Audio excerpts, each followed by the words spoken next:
मेरा नाम है आरव ठाकुर और इसका नाम है विपास्टिक। ये मेरा सबसे बड़ा दोस्त है। तो आज मैं आपको एस्ट्रोनॉमी की बुक से कुछ क्वेश्चंस पूछेगा और मैं कुछ फैक्ट्स के बारे में भी बताऊंगा। अगर आपको एक एस्ट्रोनॉमी बुक खरीदनी है तो आपको अमेज़ॉन पे मिल जाएगी। आप इसकी अगर आपको वीडियोस में भी मिल जाएगा ये एस्ट्रोनॉमी की बुक। चलो तो अपनी वीडियो स्टार्ट करते हैं। सबसे पहला हम पढ़ेंगे अर्ली एस्ट्रोनॉमी चैप्टर से। चलो तो स्टार्ट करते हैं। अब लेकिन मेरी एक बात है, जो पहले मेरे सब्सक्राइबर्स रह चुके हैं तो इसको भी सब्सक्राइब कर देना। मार्च 87 आप हमारा चैनल यार रखिए और सब्सक्राइबर्स और हाँ आपसे हमारे होप है कि सारे हमारे सब्सक्राइबर्स अभी 30 पर पहुंच गई है। मैं अगर 50 पे पहुंच जाएगा तो हम आपके लिए लाइव स्ट्रीम भी बनाएंगे। चलो तो स्टार्ट करते हैं। तो फर्स्ट क्वेश्चन, अर्थ से मून दूर क्यों जा रहा है? अर्थ से मून दूर इसलिए जा रहा है क्योंकि जैसे कि ये अर्थ है और ये मून है। इमेजिन कर लो, ये अर्थ है और ये मून है। अब मून इसलिए जा रहा है, मून अर्थ के चक्कर लगाता है, लेकिन वो सिर्फ चक्कर ही नहीं लगाता, अर्थ को वो पुल भी करता है और ये भी पुल करता है, जैसे टाइड्स बनती है। लेकिन इस खींची में हर साल 3.5 सेंटीमीटर वो दूर जा रहा है। तो ऐसे ही चलते रहा तो 10 मिलियन ईयर्स में वो हमसे दूर, वो इंटरस्टेलर स्पेस में निकल जाएगा, सन से क्रैश हो जाएगा या ऑर्बिट करने लग जाएगा सन। तो ये 3 कारण हो सकते हैं, ये 3 चीज़ें हो सकती है। इसलिए लेकिन अगर मून नहीं होगा तो हमारा एक्टिविटी नहीं रहेगा और बहुत सारे ग्रह चेंज हो जाएगा। और नेक्स्ट क्वेश्चन पूछिए। और सबसे बड़ा फैक्ट, हर साल में बस 3.5 इंचेस दूर जा रहे हैं एक साल में, इसलिए 10 मिलियन ईयर्स लग जाएंगे उसको इंटरस्टेलर स्पेस में लाने के लिए या ऑर्बिट करने के लिए, घुसने के लिए अंदर सन के। फिर अब नेक्स्ट क्वेश्चन, क्या एक प्लैनेट है, इसने मुझे उसके बारे में बताया था, उसमें बस पानी है पर वो बहुत दूर है जिसकी वजह से वहाँ से पानी नहीं ला पाएंगे। लेकिन उधर इतना हो सकता है कि उधर एक्वेटिक लाइफ हो पर उधर लैंड नहीं है, ऐसा पता चला है। तो उधर लैंड क्यों नहीं है? उधर लैंड इसलिए नहीं हो सकती क्योंकि बहुत अलग अलग टाइप्स के प्लैनेट्स होते हैं, उनकी कैटेगरी और डाइवर्सिटी के लिए बिल्कुल ठीक होते हैं। डाइवर्सन प्लैनेट्स जैसे कि एक वाटर जाइंट में कोर होता है और सारा पानी का होता है। केपलर-22 भी एक ऐसा प्लैनेट हो सकता है, लेकिन ऐसा ही नहीं सिर्फ केपलर-22 भी ही है जिस पर पानी हो धरती के छोड़कर।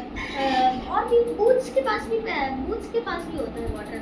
और जैसे यूरोपा, उसके पास धरती से 2 टाइम्स ज़्यादा पानी और साइज इतना छोटा है, धरती से छोटा। अगर हम देखा जाए तो वो मून के बराबर है, या मून से थोड़ा छोटा या बड़ा हुआ है उसका अभी पता नहीं मेरे को, लेकिन अगली वीडियो उसमें जरूर। ठीक है, एक और सवाल, इस वीडियो को बच्चे देखेंगे? एक और सवाल, इस वीडियो को बच्चे देखेंगे? हाँ देखेंगे। चलो अब नेक्स्ट। मैं पक्का श्योर नहीं हूँ क्योंकि आजकल लोग गेम वगैरह है। हाँ तो नेक्स्ट क्वेश्चन,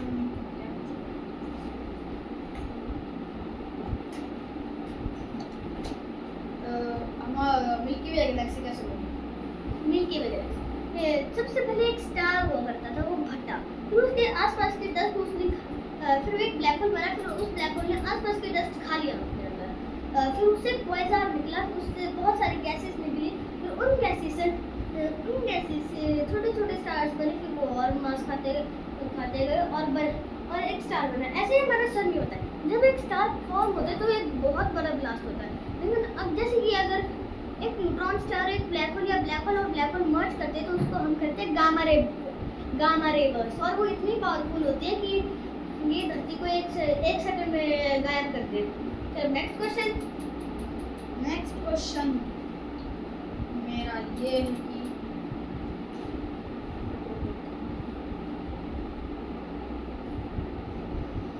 अर्थ में लाइफ कैसे बनी?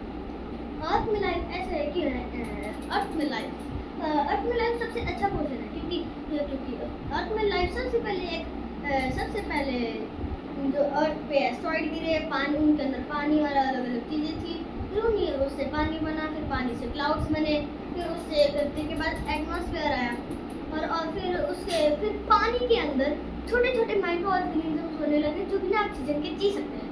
और फिर उन्होंने अलग अलग गैसेस को कंबाइन करके ऑक्सीजन बना और धरती फिर आया धरती पे एटमॉस्फेयर, ऑक्सीजन इन एटमॉस्फेयर। हाँ, तो अब नेक्स्ट क्वेश्चन बताइए।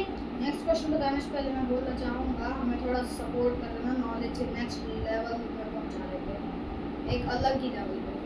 हाँ, तो अब नेक्स्ट क्वेश्चन, लेकिन एक मिनट, ये अर्थ में लाइफ कैसे बनी, हिस्ट्री का मेरे को वैसे क्वेश्चन नहीं है।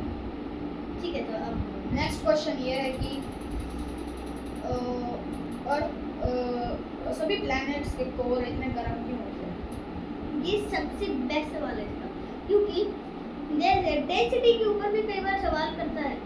देखो, जब बहुत सारे गैसेस एक साथ एस्ट्रॉइड एक साथ टकराते हैं तो बहुत सारे आयरन मेटल्स वगैरह एक साथ जुड़कर एक कोर बना देते हैं, फिर उन्हें कोर से प्लैनेट्स बन जाते हैं, वही हम कोर बनाते हैं।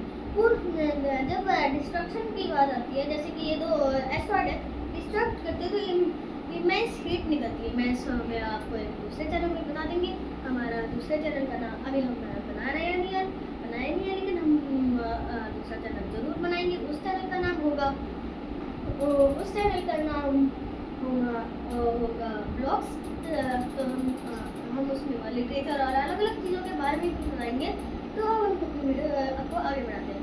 लेकिन एक फोन में दो चैनल मत बनाना, नहीं तो एक चैनल बैन होगा ही होगा। मेरे साथ भी ऐसा हुआ था, मेरा दो चैनल था और एक चैनल था, उसमें सारी वीडियो हम डिस्ट्रीट रहती थी। तो चलो अब हम आगे बढ़ाते हैं। तो नेक्स्ट क्वेश्चन पूछिए। कई प्लैनेट्स के कोर ठंडे क्यों होते हैं?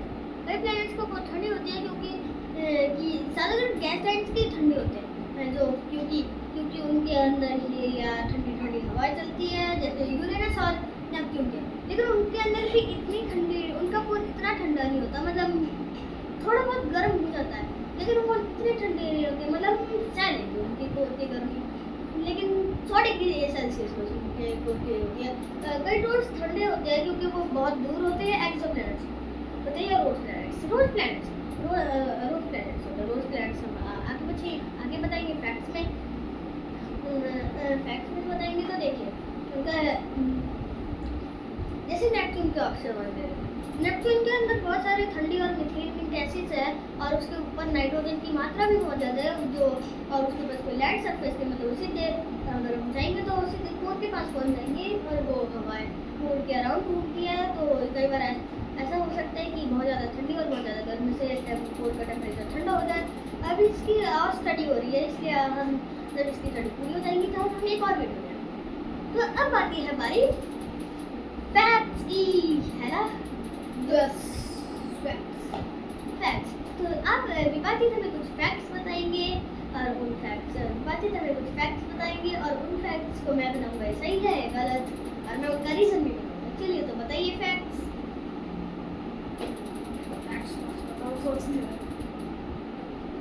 तो जब तक ये फैक्ट्स के बारे में सोचता है, हम ही कुछ फैक्ट्स बता देते हैं।